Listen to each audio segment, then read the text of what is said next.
الله وبركاته. إن الحمد لله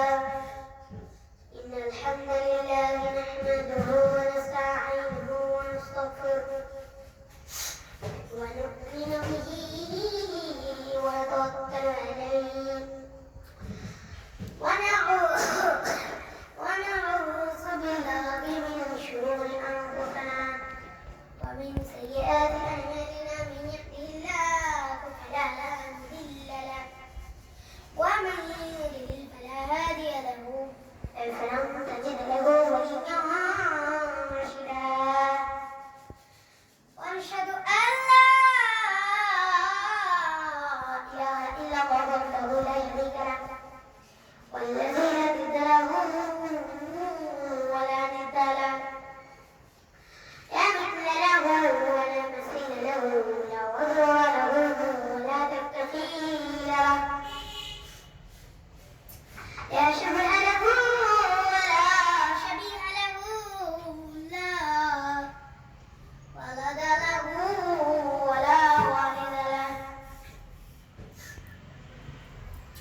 وهو الواحد الفرد الصمد لم يلد ولم يولد ولم يكن له كفوا أحد. ونشهد أن سيدنا نبينا وحبيبنا وبشرنا ونذيرنا وطبيبنا وطبيب أرواحنا وحبيبنا وحبيب ربنا محمد عبد الله ورسوله أرسله بالحق بشيرا ونذيرا وداعيا إلى الله بإذنه وسراجا منيرا. أما بعد فقد قال الله تعالى في كلامه المجيد وفي فرقانه الحميد. أعوذ بالله من الشيطان الرجيم. بسم الله الرحمن الرحيم. ولقد كرمنا بني آدم وحملناهم في البحر فرزقناهم من الطيبات وفضلناهم على كثير ممن خلقنا تفضيلا. إن الله وملائكته يصلون على النبي يا أيها الذين آمنوا صلوا عليه وسلموا تسليما. اللهم صل على محمد وعلى آل محمد كما صليت على إبراهيم وعلى آل إبراهيم إنك حميد مجيد.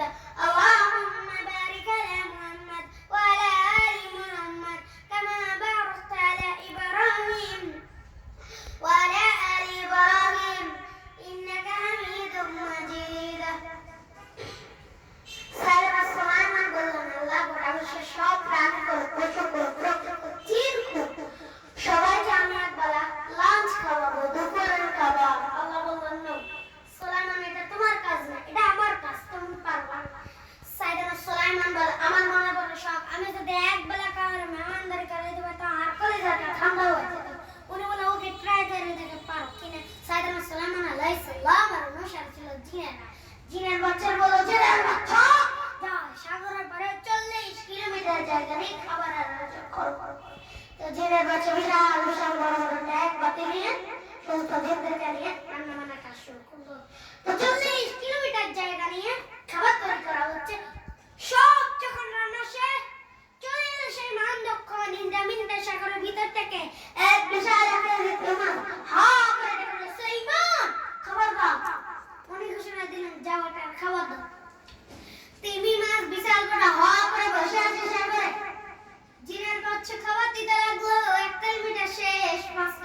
শেষ, 10 কিলোমিটার শেষ, 40 কিলোমিটার শেষ। এখনো তিমুর মুখ হা করা আছে না। সাইয়েদনা সুলাইমান সেজদায় পড়ে গেল, আল্লাহর ডাকে বলল, মাবুদ রে, আমি বুঝতে পারি নাই আসলে রিজিক দেওয়ার মালিক আমরা না, গোটা বিশ্বের সবাই ক্ষমতা আমার নাই, রিজিকের মালিক একজন, তিনি কে?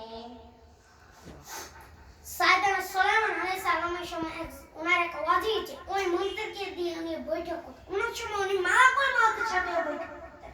উনি বৈঠকে বসেছেন, মালাকুল মউত বসে ওয়াজির বসা, তো হঠাৎ মালাকুল ওয়াজির বড় বড় চোখ করে তাকান, বড় বড় চোখ করে তাকান, ওয়াজির ভয় পেয়েছে। হঠাৎ মালাকুল মউত চলে গেল। ওয়াজির বলল, ও সুলাইমান আলাইহিস সালাম, এই লোকটা বড় বড় চোখ করে আমার দিকে তাকালো, এটাকে? সাইয়েদনা সুলাইমান বললেন, এটা মালাকুল মউত, আমি তো ফেরেশতা। ওয়াজিরের বলছে পানি। সাইয়েদনা সুলাইমান আলাইহিস সালামকে ওয়াজির বলে, ও সুলাইমান, মেঘ পানি আদেশ করে দেন, আমি আর ফিলিস্তিনের ভূখণ্ডে থাকতে চাই না। আকাশের মেঘমালা উপর আমার বসিয়ে দেন, আর বলে দেন যেন আকাশের মেঘমালা হিন্দুস্তানের ওই দূর পর্বতে রেখে আসে, রেখে আসা। কিছুক্ষণ পরে মালাকুল মউত সাইয়েদনা সুলাইমানের কাছে হাজির। সাইয়েদনা সুলাইমান বললেন, ও মালাকুল মউত, কই ছিলা? একটু আগে হিন্দুস্তান থেকে আপনার ওয়াজিরের রূহ কবজ করে আসছি। নূহ আলাইহিস সালামের বাড়িটা এতই ছোট ছিল, উনি যখন ঘুমাইতে যাইতেন, ওনার এক অংশ ভিতরে থাকতো, আরেক অংশ বাইরে থাকতো। যখন মালাকুল মউত ওনার রূহ কবজ করতে আসলেন, তখন মালাকুল মউত নূহ আলাইহিস সালামের বলতে, ও নবী, ও আল্লাহর নবী, আপনি আপনার জীবনটা এই ছোট করে কাটাই দিলেন, আপনি চাইলেই তো একটা বড় ঘর বানাইতে পারতেন। সাইয়েদনা নূহ আলাইহিস সালাম বললেন, আমি তোমার অপেক্ষা দিয়ে এই ছোট করে জীবন কাটাই দিছি। কোথায় জীবন কাটাই দিছি? ছোট করে জীবন কাটাই দিছে মালাকুল মউত।